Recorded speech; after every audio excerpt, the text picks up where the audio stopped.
Inaasang ilalabas na ng COMELEC ngayong linggo ang pinal na listahan ng mga kwalipikadong kandidato sa pagkasenador sa eleksyon 2013. Masusi ang sinasagawang pagsala sa mahigit 50 senatorial aspirant. Kaya ang ilan kanya-kanyang diskarte para makumbinsi ang komisyon para mapabilang sa listahan. Balitang hatid ni Tina Panganiban Perez.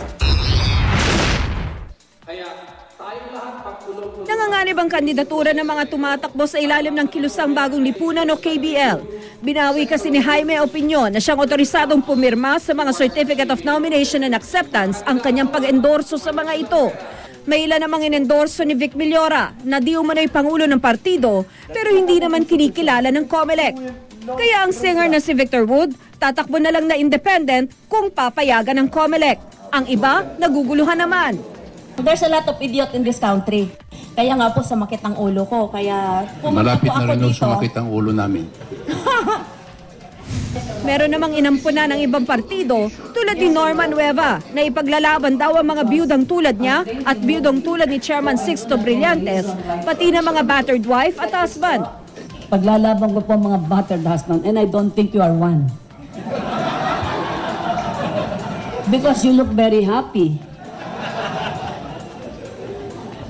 And handsome at that.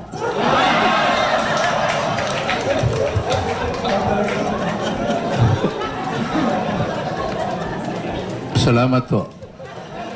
Medyo tumitibok yata yung puso ko, Chairman. 10% income tax, jury system at federal system of government naman ang ilan lang sa mga isinusulong ni na dating Manila Councilor Greco Bellica, Baldomero Falcone at dating Congressman Christian Señeres ng Democratic Party of the Philippines.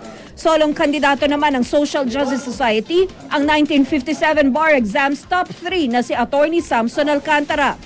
Underage naman para sa senatorial election ang 33 years old na si Francis Leo Marcos. Dapat kasi hindi bababa sa 35 ang edad ng kumakandidatong senador sa araw ng eleksyon. I just want to express myself not to be declared as a nuisance candidate because the word nuisance will not be applicable in my personality, Your Honor. Unqualified to run, disqualified under the Constitution. Yes, we Your cannot Honor. even declare you a nuisance because you are not even qualified to run in the first place. Yeah.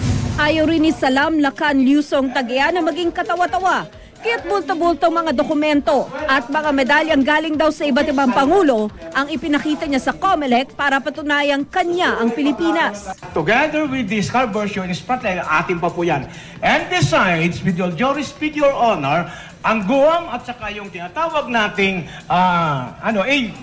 hindi binigayan ng lolo ko sa Amerika dahil doon sa Treaty of Paris and Secession Treaty. Sa mahigit 50 kandidatong humarap sa COMELEC sa loob ng 2 araw, dadalawa o tatatlo lamang daw ang kumumbinsi kay COMELEC Chairman Sixto Brillantes na dapat silang isama sa balota. Pero lahat daw ng gustong kumandidato ay ikukonsidera. Tina Panganiban Perez, GMA News.